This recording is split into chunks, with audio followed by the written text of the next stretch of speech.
రోడ్వేకి స్వాగతం. Manual to cell.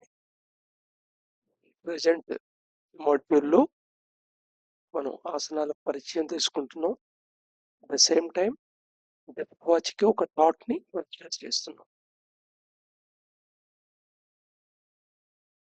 దీన్ని well known ఆసనం, ఇది పశ్చిమోత్తమాసనం అని అంటారు.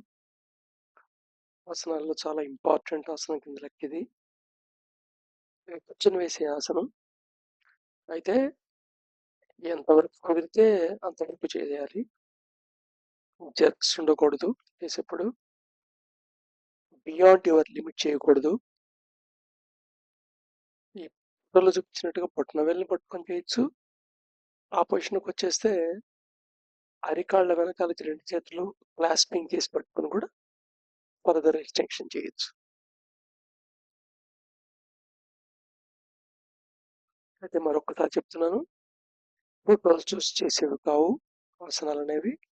పర్సన్ టు పర్సన్ నేర్చుకొని ప్రాక్టీస్ చేయాలి.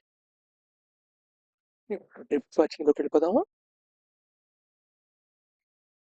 ఇవాళ depth watching topic, am I wrong when I think I am right, and am I right when I think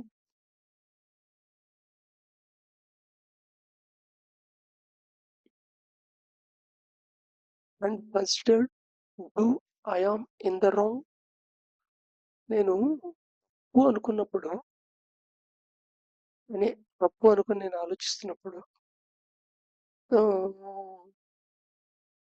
కరెక్టా, లేదా నేను కరెక్టు అని ఆలోచిస్తున్నప్పుడు, అలాగా కన్సిడర్ చేసినప్పుడు అది రాంగ్. సామాన్యంగా మనం ఈ మీమాంస చాలాసార్లు కంటిన్యూ అవుతుంటుంది. It's a state of confusion అనమాట. నేను ఇది కరెక్ట్ అనుకుంటున్నాను అనేది రాంగా, లేదా నేను ఇది రాంగ్ అనుకుంటున్నాను అనేది కరెక్టా. ఎందుకు ఈ స్టేట్ ఆఫ్ కండిషన్ మైండ్ ఎంత వస్తుందంటే unpredictability, uncertainty of the next moment.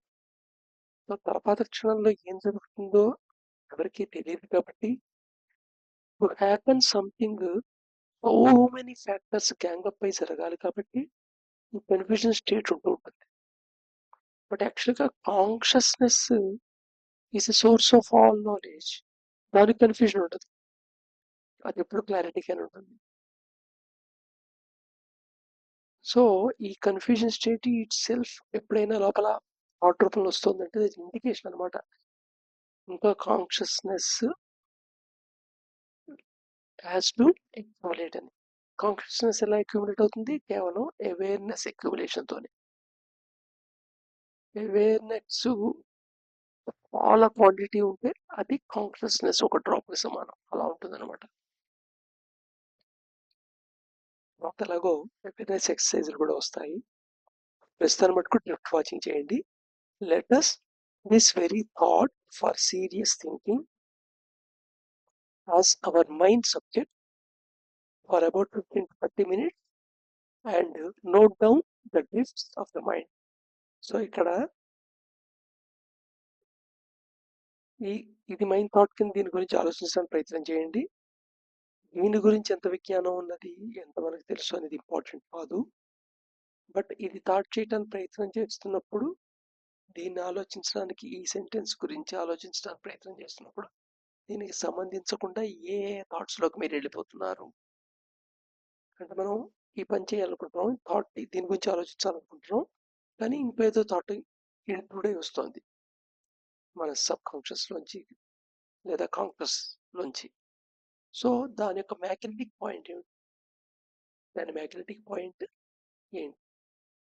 ఫియరా, డిజైరా, పెయినా, సెక్షువాలిటీయా, జెలసియా, ఎగోవా,